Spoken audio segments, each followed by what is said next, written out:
موجودہ دور میں کردار کی خرابی کی بات کی جائے تو ایک خرابی یہ بھی ہے کہ گواہیاں بیچی جاتی ہیں. یہ بڑی اچھی کوٹیشن مجھے تیاری کے دوران ملی ایک جگہ سے. وہ کیا ہے؟ کہتا حال یہ ہے کہ مدعی جھوٹ بول کر الزام لگاتا ہے. جو دعویٰ کرنے والا ہے وہ جھوٹ بول کر الزام لگاتا ہے. مدعا علیہ جس پر دعویٰ کیا گیا وہ اپنے حصے کا الگ جھوٹ تیار کرتا ہے کہ ابھی اس نے یہ کہا ہے تو مجھے کیا رپلائی کرنا ہے. گواہ اپنے اپنے حصے کے جھوٹ تیار کرتے ہیں. اور ہم نے کتنی حد تک اس بات کو انصاف کے ساتھ جج تک پہنچایا کہ اس سے ہم یہ چاہتے ہیں کہ یہ 100% جو ہے وہ درست اور سچ فیصلہ ہمارے حق میں کرے گا. جب اسٹارٹ ہی جو ہے وہ جھوٹ سے ہو رہی ہے تو پھر وہاں سے جو جواب آئے گا، جس طرح میں ایک سمجھاؤں، ہمارے پاس مسائل آتے ہیں، شرعی مسئلے پوچھتے ہیں لوگ، چھپاتے ہیں اس میں نماز مغرب کے بعد سے پہلے مجھے کسی نے کہا کہ آپ کے پاس وقت ہو تو 5-10 منٹ چاہیں گے. ٹھیک ہے. مجھے انہوں نے مسئلہ پوچھا تو وراثت کا، باپ کا انتقال ہو گیا. ہاں ٹھیک. کون کون ہے؟ ماں ہے ہماری، 3 بھائی ہیں، 1 بہن ہے. میں کہا ٹھیک ہے. ماں کا حصہ جو ہے وہ 1/8، 8واں حصہ کل مال میں سے آپ دے دیں، باقی بچے 7 حصے. ان کے جو ہے نا، آپ 3 بھائی ہیں تو بھائیوں کے 2 حصے اور بہن کا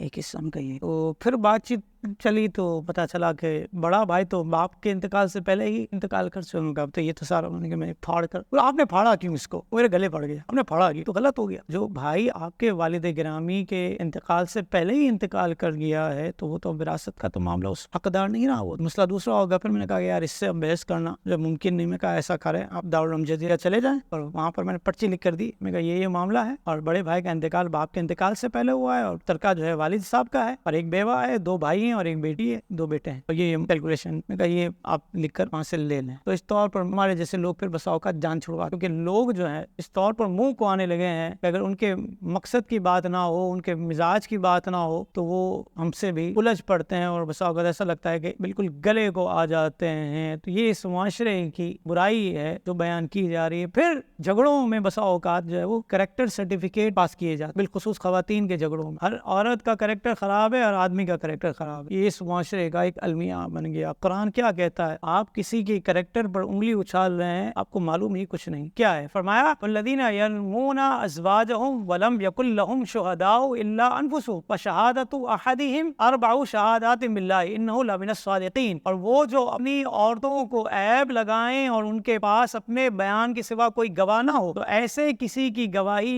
یہ ہے 4 بار گواہی دے اللہ کے نام سے کہ وہ سچا. والخامسۃ ان لعنۃ اللہ علیہ ان کان من الکاذبین. اور 5ویں یہ کہ اللہ کی لعنت ہو اس پر اگر جھوٹا ہو. یہ ہے کہاں اب یہ سب چیزیں اس معاشرے میں. نے کہا کہ یہ تو سرٹیفکیٹ جو ہے نا. اور اس میں پھر آپ دیکھیں کہ ایک نیوز رپورٹ میرے سامنے سے گزری 2022 کی، کہتے ہیں سندھ میں کاروکاری کے الزام میں، جرم میں نہیں الزام میں 152 خواتین اور 65 مرد قتل کر دیے بغیر تحقیق، بغیر تصدیق، فقط الزامات. اور خاندانی معاملہ، غیرت کا معاملہ، یہ معاملہ، وہ معاملہ، یہ سارے کے سارے. اب دیکھ لیں 152 مرد، خواتین اور 65 مرد، کتنے ہوئے ٹوٹل ملا؟ 217 لوگ بغیر تحقیق کے مجرم ثابت ہوئے بغیر وہ قتل کر دیے گئے. کون ذمہ دار ہے؟ سب سے پہلے ریاست، کہ وہ اصول بنانے میں کامیاب نہ ہوئی جو قرآن اور حدیث نے ہمیں دی. پھر فقط غیرت کے نام پر کئی بے بنیاد مقدموں کا فیصلہ قتل ہو جایا کرتا ہے. بلکہ مقدمات بھی کیا ہوتے ہیں ان گاؤں گوٹوں میں، تو پنچایتیں ہوتی ہیں اور بڑے بڈھے ہوتے ہیں 2-4-6 جن کو قرآن بھی پڑھنا نہیں آتا، سورہ فاتحہ سنو تو وہ سورہ فاتحہ بھی نہیں پڑھ سکتے اور اپنی من مانی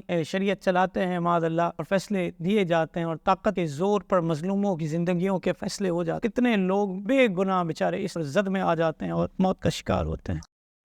مزید اسلامک اور معلوماتی ویڈیوز دیکھنے کے لیے لائک، شیئر اینڈ سبسکرائب کے بٹن کو پریس کرنا ہرگز نہ بھولیں.